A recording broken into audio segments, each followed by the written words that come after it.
cey waay yàlla karim la de wallahi wallahi lii ah wallahi bal ba tàkk na de wallahi bal ba tàkk lii jàmmi kese jàmm rek waaye ànd bi Malick ànd tey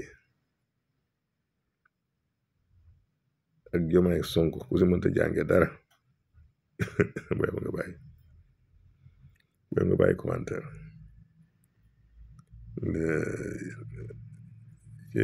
ci waay war naa leen pourtant de bu ngeen fàttaliwoo sama vidéo yi yàgg yi kon nii la si ginnaaw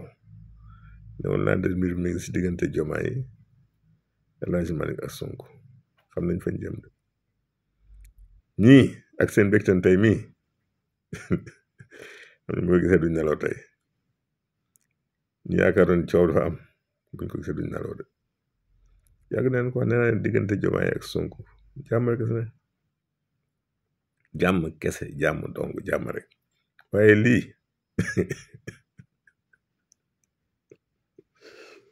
non yàlla yokk jàmm te dolli ko ah mbiri leer na de wallahi leer na te yàggatul de incha allah yàggatul léegi mu leer de yàlla ko yërëm Njaga Mbay ko woyoon léegi mu leer yàlla ko yàlla yërëm te xare ko àjjana daal Njaga Mbay dama ne léegi mu leer de waaye lii non na nit ñi noppalu ñii ñooy yore ba si kanam de jéeguñ fi de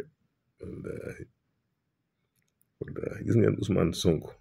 wallahi ak mën a tànn waxoon nañu ko ne li ama tànn Jomaay xam naa ko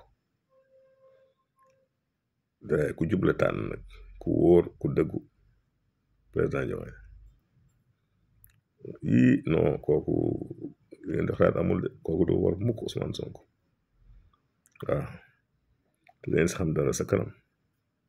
waxoon nañ ko ne woon na nag duma waxagul léegi danaa wax sa kanam nit daa gaaw a fàtte rek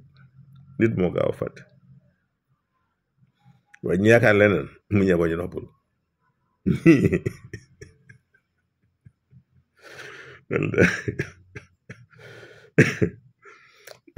ñii non Ousmane dañ politique baaxul léegi mu sànni gars yi quelque yaax rek bàyyi leen ñuy seeñu na si di konko yi rek moom mooy déroulé waaye fi ñu jëm de ak ñu ko xam le 8 nag moom da ngay gis mbooloo mu mës a gis le 8 incha allah yàlla na si yàlla yóbbu ak jàmm waaye li ma gis day xam nga chiffre 1 dafa doy waar 1 c'est un nouveau départ c'est un renouveau c'est une renaissance di ngeen gis beneen mbir beneen Ousmane Sonko ngeen dig sàpp kii non may yàlla moo tax gis nga wallahi bu yàlla may nit ki nangu ko rek nopp waaye ñii tubaarkàlla macha allah tubaarkàlla te gis nga Ousmane ku mu teey si ay mbiram bàyyam waaye ku mu téye jàppale ko xooleen tey ji rek